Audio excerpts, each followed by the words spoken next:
Yang mulia, sebelum para pemohon telah menguraikan memori peninjauan kembali, izinkanlah para pemohon PK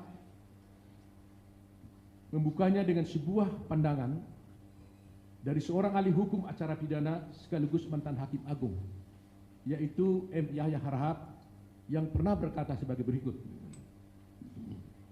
Hampir semua hakim pura-pura percaya hasil penyidikan meskipun tahu mengandung pemalsuan, kebohongan, dan inkonstitusional. Begitu juga peradilan banding dan kasasi bersikap demikian. Banyak hakim yang bermentalitas demikian dengan alasan: satu, tidak mungkin menuntut terdakwa di pengadilan tanpa ada paksaan, pemerasan, dan pemalsuan pada penyidikan. Tidak mungkin perkara pidana diselesaikan tanpa ada pelanggaran. Oleh karena itu, selama itu bisa ditolerir, biarkan hal itu berlalu dan biarkan hal itu menjadi rahasia peradilan atau judicial secret. Demikian Yahya Harahap di dalam bukunya Pembahasan Permasalahan dan Penerapan KUHP, Pemeriksaan Sidang Pengadilan Banding Kasasi dan Peninjauan Kembali, Sinar Grafika 2015 halaman 336. Bahwa dikaitkan dengan pandangan tersebut, timbul beberapa pertanyaan. Apakah putusan Pengadilan Tinggi Bandung nomor 193 garis PIT 2017 PT Bandung Yunto Pengadilan Negeri kelas Cirebon kelas 1B nomor 4 PIT B garis miring 2016 PNCBN yang fakta-fakta hukumnya berasal dari penyidikan yang diduga mengandung pemalsuan, kebohongan, dan inkonstitusional yang dapat ditolerir sehingga layak dibiarkan berlalu begitu saja dan hanya sekedar rahasia pengadilan atau judicial secret. Kedua, apakah kasus yang dikenal sebagai kasus Villa Cirebon dapat dikualifikasikan sebagai miscarriage of justice atau skandal hukum keji dengan mengorbankan para pemohon PK? Ketiga, apakah proses persidangan terhadap para pemohon PK pada saat itu merupakan peradilan sesat karena perkara yang diperiksa dan diadili sebagai perkara fiktif atau perkara yang diada-adakan, karena jika merujuk hasil olah TKP Polres Cirebon, sesungguhnya perkara tersebut adalah kecelakaan lalu lintas tunggal. Keempat, apakah majelis hakim yang memeriksa perkara tersebut benar-benar merupakan majelis hakim telah menjalankan kewajibannya dalam menjaga kemandirian peradilan PD pasal 3 ayat 1 Undang-Undang nomor 48 tahun 2009 tentang kekuasaan kehakiman dan memiliki integritas, jujur, adil, dan profesional PD pasal 5 ayat 2 Undang-Undang nomor 48 tahun 2009 tentang kekuasaan kehakiman, atau termasuk kebanyakan hakim sebagaimana dimaksud oleh Bapak M. Yahya Harahap yang juga adalah mantan hakim yang pura-pura percaya akan hasil penyidikan padahal mengetahui penyidikan perkara aqua adalah mengandung pemalsuan, kebohongan, dan inkonstitusional. Untuk menjawab pertanyaan-pertanyaan tersebut, perkenankanlah para pemohon PK untuk mengajukan memori penjawab kembali ini, termasuk putusan Pengadilan Tinggi Bandung Yunto Pengadilan Negeri Cirebon sebagaimana telah kami sebutkan di atas, yang sudah nyata-nyata berkekuatan hukum tetap atau inkrah pangewisda.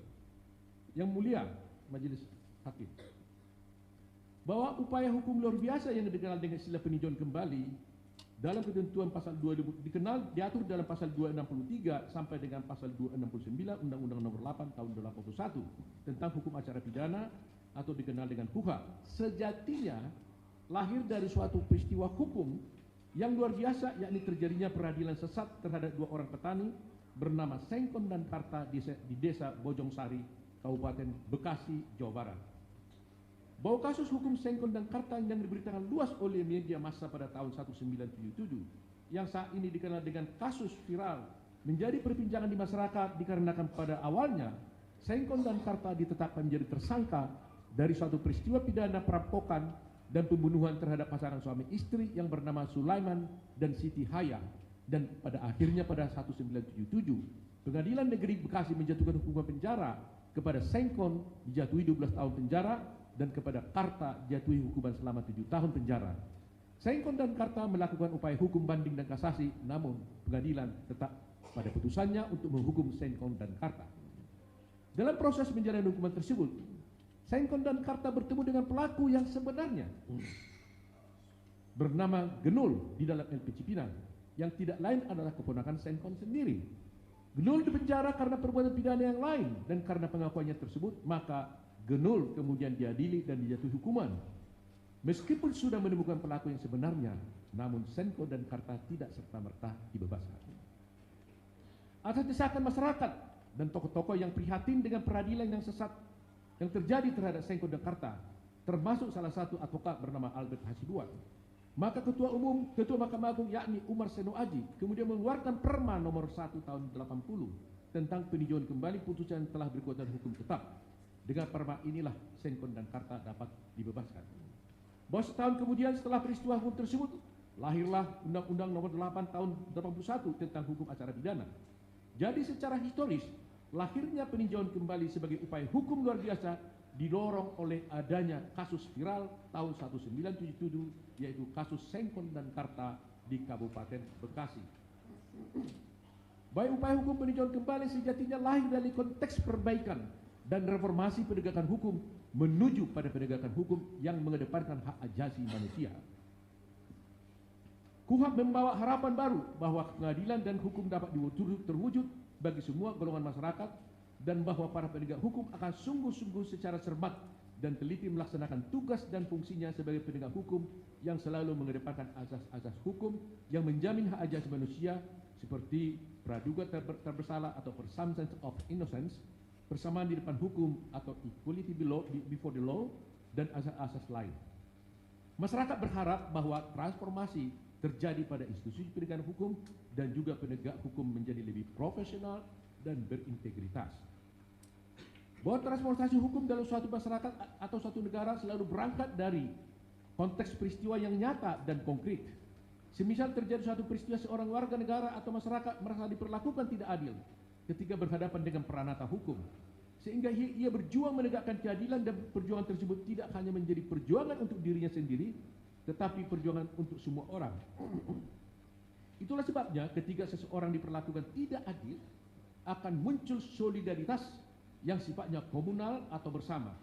Hal itulah yang mendorong masyarakat termasuk advokat Albert Hasibuan termasuk Ketua Mahkamah Agung untuk melakukan terobosan hukum guna membebaskan Senkon dan Karta dari peradilan sesat yang dialaminya. Hal semacam ini tidak hanya terjadi di Indonesia.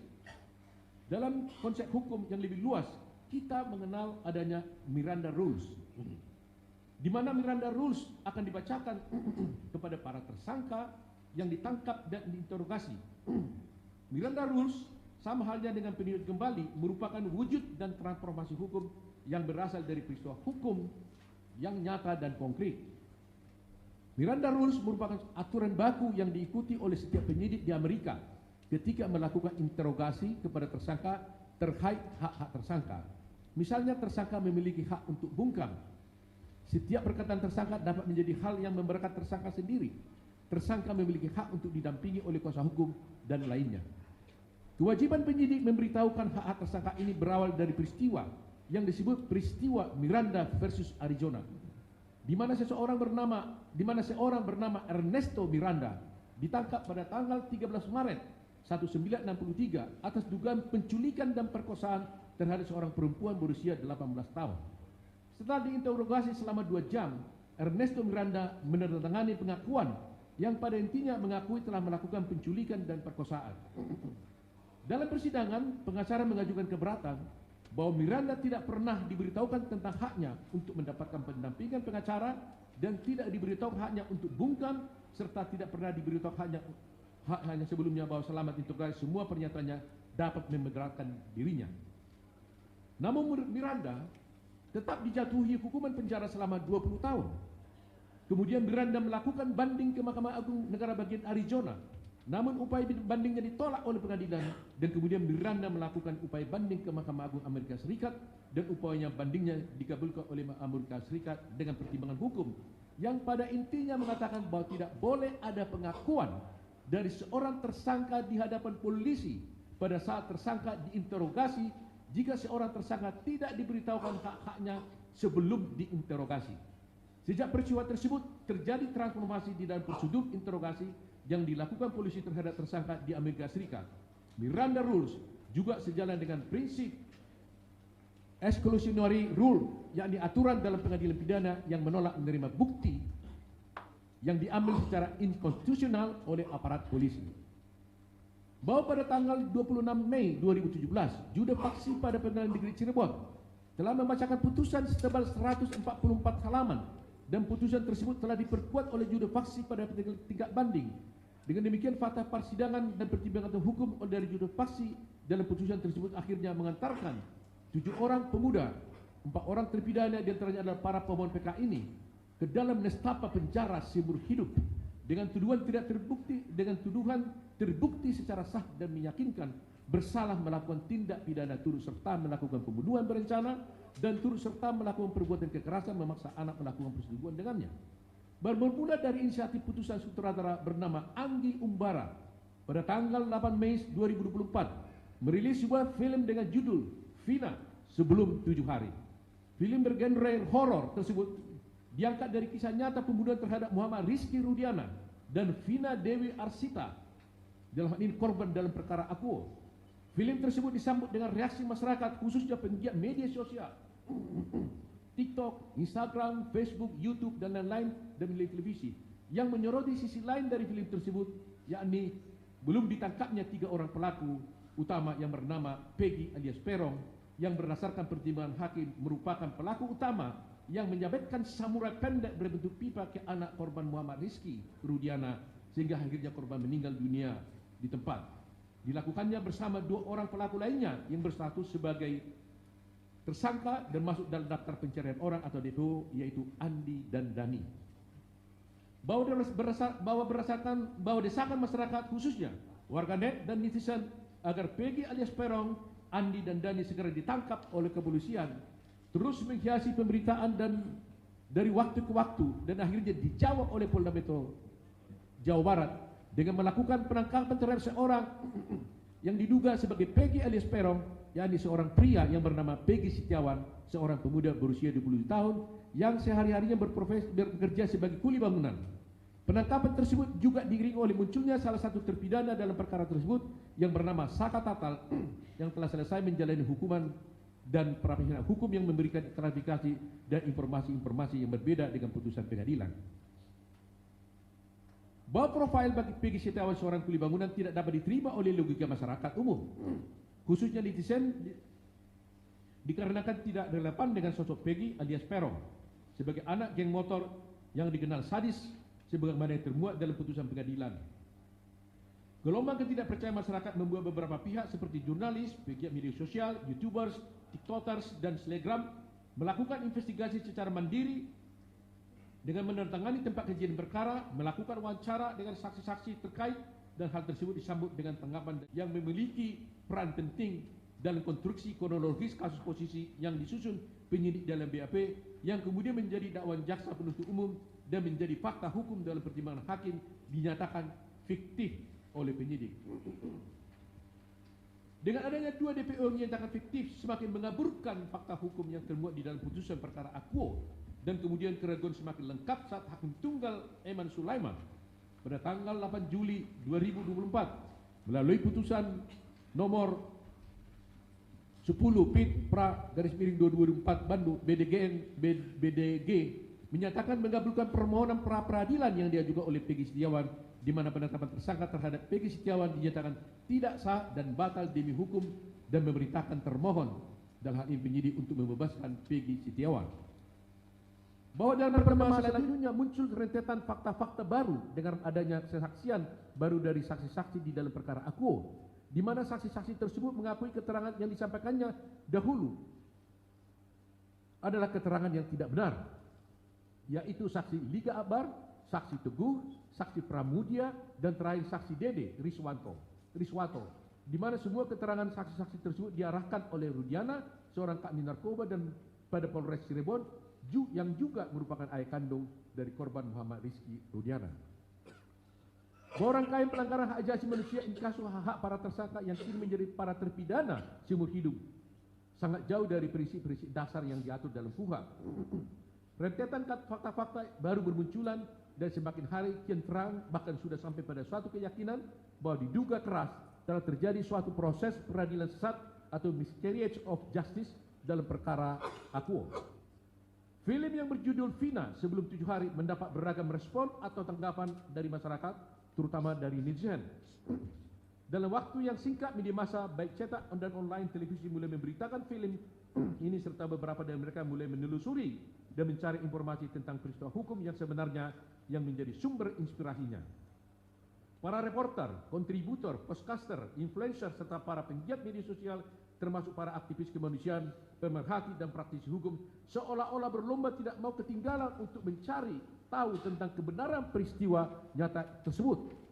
Akibat masifnya aktivitas keingintahuan masyarakat tentang kebenaran kasus Vina Cirebon, secara tidak terduga telah mampu mengungkap beragam kejanggalan dan dalam penanganan kasus Vina Cirebon. Kejanggalan-kejanggalan yang terdeteksi oleh masyarakat terjadi sejak proses penyidikan, penuntutan hingga dalam proses persidangan. Kejanggalan yang paling menonjol adalah ketika Polda Jawa Barat terkesan selama lebih daripada 7 tahun tidak sungguh-sungguh mencari 3 orang DPO sebagaimana disebutkan dalam putusan Pengadilan Negeri Cirebon nomor 4 PIT 2017, yaitu Peggy alias Perong, Andi dan Dani, padahal 8 pelaku lainnya telah menjadi terpidana dan menjalani hukuman yang sangat berat, yaitu 7 orang dijatuhi hukuman seumur hidup dan 1 orang yakni alias nama Saka Tatal dijatuhi hukuman penjara selama 8 tahun. Dugaan masyarakat tentang kejanggalan dan penanganan kasus Vina Cirebon makin diperkuat dengan kenyataan bahwa Polda Jawa Barat ternyata hanya memerlukan waktu 2 minggu sejak film tersebut viral untuk menangkap Peggy Setiawan yang diduga sebagai salah satu tersangka DPO yang bernama Peggy alias Perong.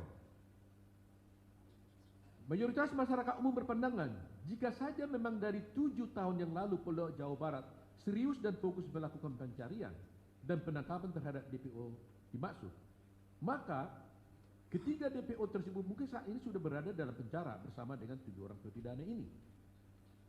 Timbul pertanyaan, kenapa Polda Jawa Barat terkesan begitu lambat menangkap ketiga DPO dalam perkara Vina Cirebon ini?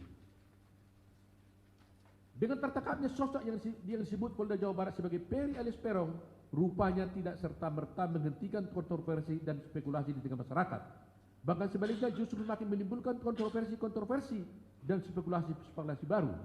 Secara mengejutkan dalam beberapa beritaan, Disreskrim Polda Jawa Barat dalam press release-nya menyatakan 2 tersangka yang sudah menjadi DPO yaitu Dani dan Andi disebut sebagai fiktif. Dengan alasan penetapan kedua DPO tersebut bersumber dari informasi yang tidak bisa dipertanggungjawabkan hanya asal sebut. Begitupun Kadif Humas Mabes Polri menyatakan 2 orang DPO tersebut tidak didukung dengan bukti yang cukup untuk dinyatakan sebagai tersangka, bahkan meminta masyarakat untuk memberi masukan informasi tentang kedua DPO tersebut.